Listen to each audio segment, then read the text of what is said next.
Continuous tense का interrogative plus negative sentence. Interrogative plus negative sentence means होता है कि प्रश्नवाचक और नकारात्मक वाक्य, मतलब एक ही वाक्य में प्रश्नवाचक शब्द का भी होना पाया जाएगा और नकारात्मक शब्द का भी होना पाया जाएगा।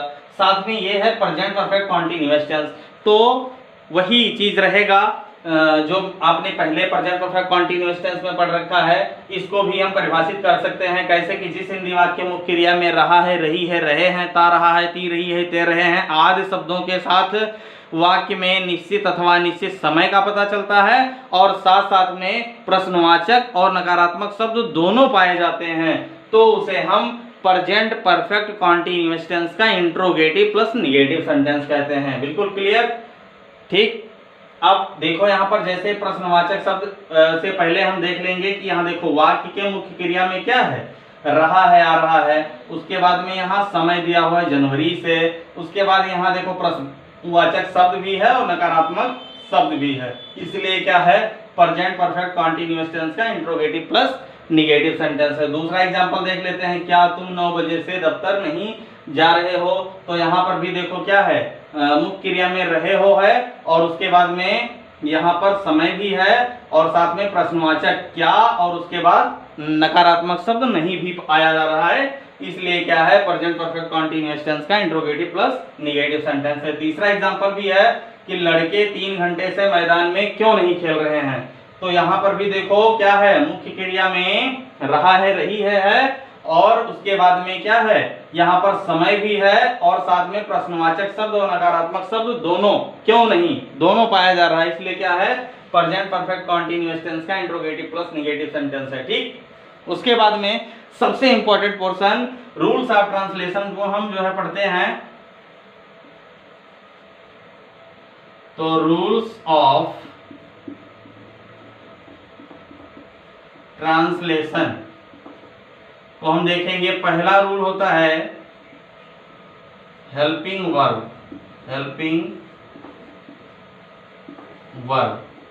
तो प्रेजेंट परफेक्ट कॉन्टिन्यूअस टेंस का हेल्पिंग वर्ब होता है हैज बीन और हैव बीन, हैज बीन और हैव बीन। फिर उसके बाद में सेकेंड रूल में है मेन वर्ब। भाई मेन वर्ब क्या प्रयोग होता है इसमें, तो मेन वर्ब के फर्स्ट फॉर्म क्या होता है, फर्स्ट फॉर्म प्लस आईएनजी इसमें जोड़ देते हैं, ठीक। उसके बाद तीसरा है क्या कि निश्चित समय से पहले सिंस और अनिश्चित समय से पहले फॉर का प्रयोग करते हैं और उसके बाद में हम कंडीशन जान लेंगे, क्यों, क्योंकि ये इंट्रोगेटिव प्लस निगेटिव है। तो सबसे पहले यहां पर क्या लिखेंगे कि यदि प्रश्नवाचक, यदि प्रश्नवाचक शब्द वाक्य में पहले है तो, पहले है तो सबसे पहले यहां पर क्या लिखेंगे हम स्ट्रक्चर में, स्ट्रक्चर हमारा बनेगा सबसे पहले हेल्पिंग वर्ब, क्या होगा हैज या हैव हो जाएगा, हैज या हैव हो जाएगा प्लस सब्जेक्ट हो जाएगा, क्या हो जाएगा सब्जेक्ट प्लस नॉट हो जाएगा प्लस बीन हो जाएगा प्लस मेन वर्ब की first form plus ING plus object plus other word plus since या फॉर और प्लस हो जाएगा टाइम प्लस क्वेश्चन मार्क हो जाएगा, ठीक। क्या हेल्पिंग वर्ब हैज या है plus subject plus not plus MB का सॉरी प्लस नॉट के बाद फिर बीन हो जाएगा, फिर एमबी का फर्स्ट फॉर्म प्लस आईएनजी, फिर object plus other word plus since या फॉर और उसके बाद टाइम लिख करके क्वेश्चन मार्क लगा देंगे, ठीक। दूसरा कंडीशन आपका है, चौथा नियम क्या है कि यदि प्रश्नवाचक शब्द, यदि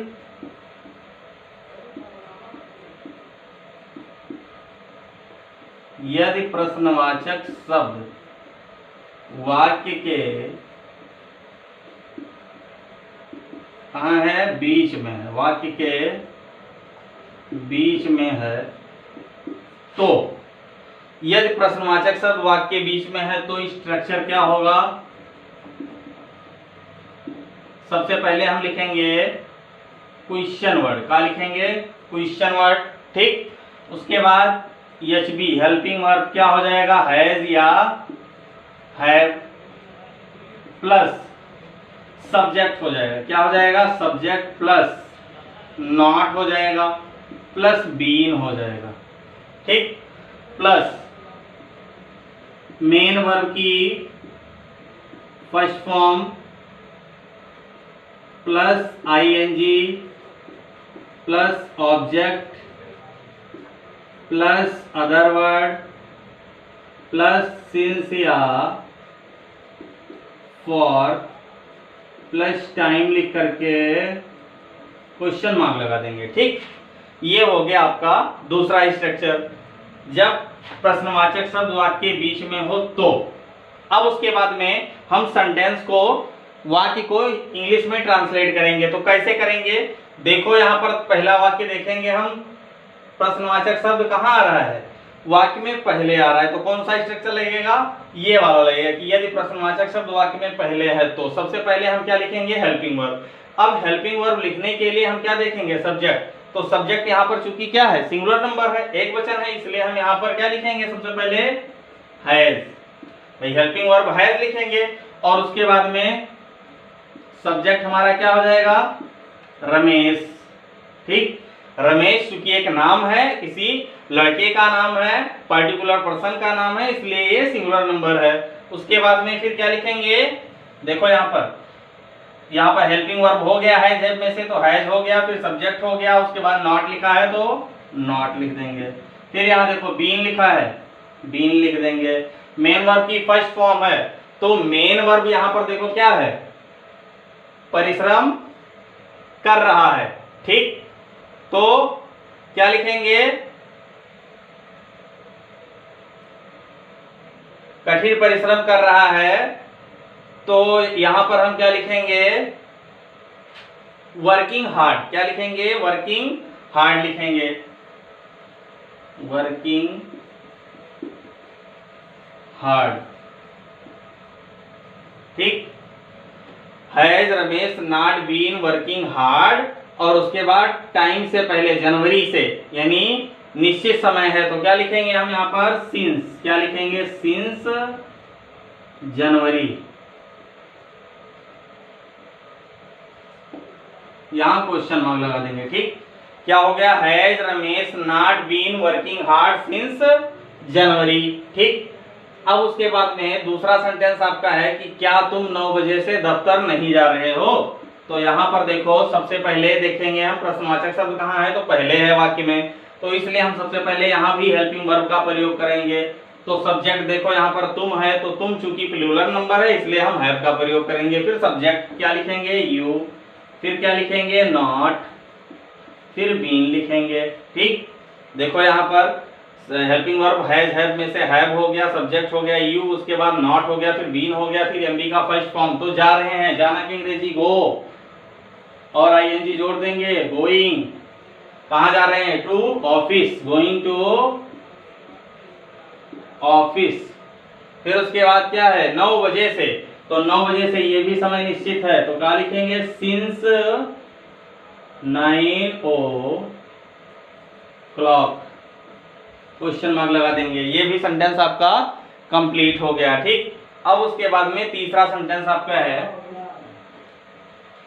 लड़के 3 घंटे से मैदान में क्यों नहीं खेल रहे हैं। तो यहाँ पर देखो प्रश्नवाचक शब्द कहाँ आ रहा है, वाक्य के बीच में है, तो उसकी अंग्रेजी हम सबसे पहले क्वेश्चन वर्ड लिखेंगे, व्हाई। फिर लड़के है, चूंकि प्लूरल नंबर है इसलिए हम हेल्पिंग वर्ब क्या लिखेंगे, हैव। फिर उसके बाद द बॉयज, भाई सब्जेक्ट क्या होगा, बॉय, तो द बॉयज हो गया। उसके बाद में क्या लिखेंगे हम, नॉट लिखेंगे। उसके बाद खेलना की अंग्रेजी प्ले, आईएनजी जोड़ देंगे, प्लेइंग हो जाएगा, ठीक। लड़के 3 घंटे से मैदान में क्यों नहीं खेल रहे हैं, प्लेइंग हो गया। और उसके बाद में कहा मैदान में, तो इन द प्ले ग्राउंड लिख सकते हैं या ग्राउंड भी लिख सकते हैं, इन द ग्राउंड। ठीक, अब उसके बाद में क्या है, 3 घंटे से है, तो घंटे से है इसलिए समय अनिश्चित है, तो फॉर 3 आवर्स, 3 घंटे से। क्वेश्चन मार्क लगा देंगे और उसके बाद सेंटेंस आपका कंप्लीट हो गया। तो इस प्रकार से आपका प्रेजेंट परफेक्ट कॉन्टिन्यूअस टेंस भी बिल्कुल क्लियर हो गया। मैं उम्मीद करता हूं कि आपको बहुत अच्छी तरीके से समझ में आ गया होगा और सारे लोग सेंटेंसों को देख करके उसकी प्रैक्टिस कर लेंगे। बहुत ही अच्छी तरीके से आप लोग स्टडी कर रहे हैं। ठीक है, तो आज का क्लास यहीं पर समाप्त किया जाता है। जय हिंद।